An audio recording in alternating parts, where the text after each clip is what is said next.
Bonjour à tous, bienvenue sur Mathessa, ma chaîne de maths pour dédramatiser. Au programme aujourd'hui une leçon pour les élèves de terminale, qu'ils soient en spécialité maths ou même en maths complémentaires, intégrale et logarithme. Nous sommes bien évidemment dans le chapitre de terminale spécialité qui traite du calcul intégral. Je vous insère comme d'habitude le lien vers la playlist du chapitre afin que vous puissiez vérifier vos acquis et vos connaissances. Savez-vous par exemple calculer une intégrale en utilisant une primitive de fonction composée ou encore en utilisant l'IPP, l'intégration par partie? J'ai donc préparé pour vous, car il s'agit aujourd'hui d'une leçon d'exercice, 3 exercices avec 4 intégrales à calculer. Je vous invite comme d'habitude à mettre la vidéo en pause, à tenter de trouver ces 4 intégrales et on se retrouve évidemment juste après pour les résultats, la méthode et les astuces. Alors premier exercice ici, on sent qu'il se passe quelque chose. Vous savez que parfois la difficulté c'est que pour trouver une primitive il faut d'abord dériver une fonction. Ça va encore être le cas ici puisqu'on a quelque chose qui va ressembler à u' sur u, mais il faut bien valider cela en présentant convenablement. On a donc u de x qui est donc la partie qui est au dénominateur, c'est-à-dire x carré plus x plus 1. Je m'empresse alors de dériver et j'obtiens donc 2x plus 1. Je remarque alors finalement que ce que j'ai à calculer, c'est quelque chose de la forme u' sur u. Et une primitive de u' sur u, c'est ln de valeur absolue de u, car on n'a pas de connaissance sur le signe de u. J'ai donc ici exactement ln de x carré plus x plus 1, entre parenthèses, à évaluer entre 0 et 3. Alors vous êtes chez vous, vous êtes en train de vous dire, mais il a parlé de valeur absolue il y a 2 secondes, et maintenant il met des parenthèses, qu'est-ce qui se passe? Eh bien la seule chose qui se passe, c'est que x carré plus x plus 1 est une expression du second degré. Si j'utilisais par exemple le discriminant, b carré moins 4ac, j'aurais 1 moins 4 fois 1, c'est-à-dire moins 3. Un discriminant négatif, ça veut donc dire que l'expression x carré plus x plus 1 est toujours positive, et donc la valeur absolue ici est inutile. Je calcule donc ici celui du haut moins celui du bas.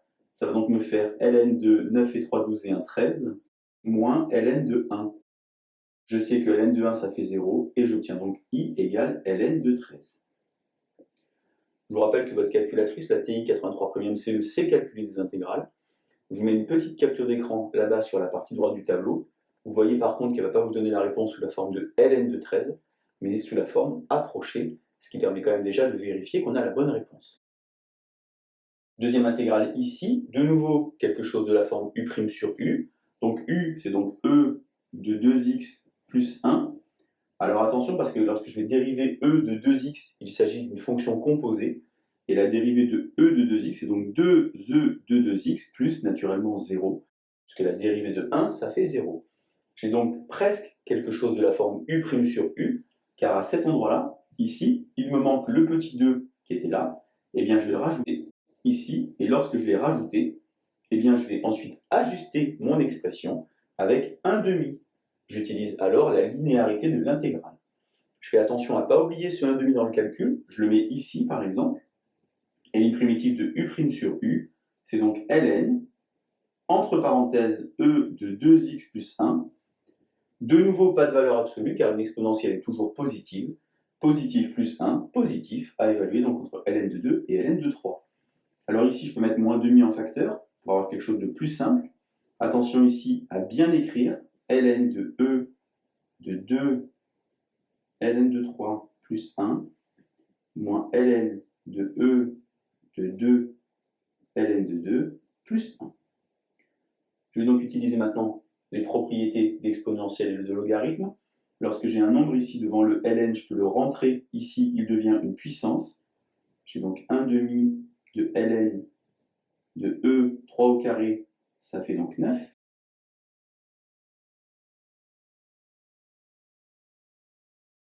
Et ici, e de ln de 4 plus 1, parenthèse, et encore une parenthèse que j'avais oubliée ici. Je vais donc maintenant pouvoir calculer. Alors, e de ln de 9, vous savez que l'exponentielle et le logarithme s'annihilent. On a donc ici 9 et 1, 10. Moins ici 4 et 1, ln de 5. Finalement, ln de 10 moins ln de 5, ça fait ln de 2. Et comme il y a un petit 1/2 devant, eh bien, je vais voir l'apparition de la racine carrée. Et la réponse me donne donc ln de racine de 2 en valeur exacte. De nouveau, votre calculatrice, je peux vous l'insérer sur la partie droite de l'image. vous donnerez une valeur approchée du résultat. Exercice de maintenant, alors attention, ça se complique, hein. Ici, il n'y a pas de primitive de fonction composée, il va falloir faire une IPP, une intégration par partie. Je vous rappelle qu'il y a deux questions essentielles. Quelle fonction, en la dérivant, je peux faire disparaître? Et quelle fonction je sais intégrer? Eh bien, lorsque je dérive le ln, il disparaît en 1 sur x. Donc ici, poser ln de x. Et ici, 1 sur x carré. Dérivé de ln de x, ça fait donc 1 sur x. Une primitive de 1 sur x carré, ça fait donc moins 1 sur x. Et donc j'applique mon IPP. J'ai donc ici moins 1 sur x ln de x, moins ici u'v, ce qui va donc me faire moins 1 sur x carré, puisque 1 sur x fois 1 sur x, ça fait 1 sur x carré. Celui du haut moins celui du bas, j'ai donc moins 1 demi de ln de 2, moins, lorsque je remplace ici, ça fait 0, moins fois moins, ça fait plus, et je dois donc trouver une primitive de 1 sur x carré.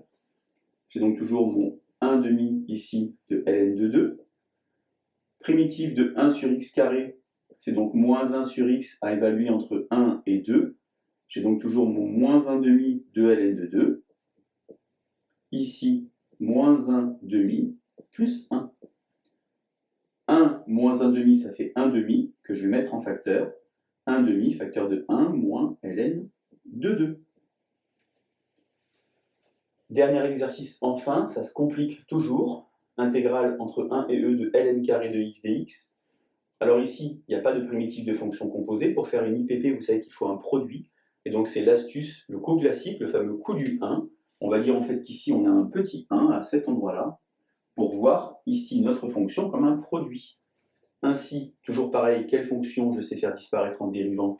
Eh bien ici, ln carré de x, et ici, primitive de 1 va donc me donner x. Attention à la dérivée de ln carré de x, parce que ln carré de x, c'est une fonction composée.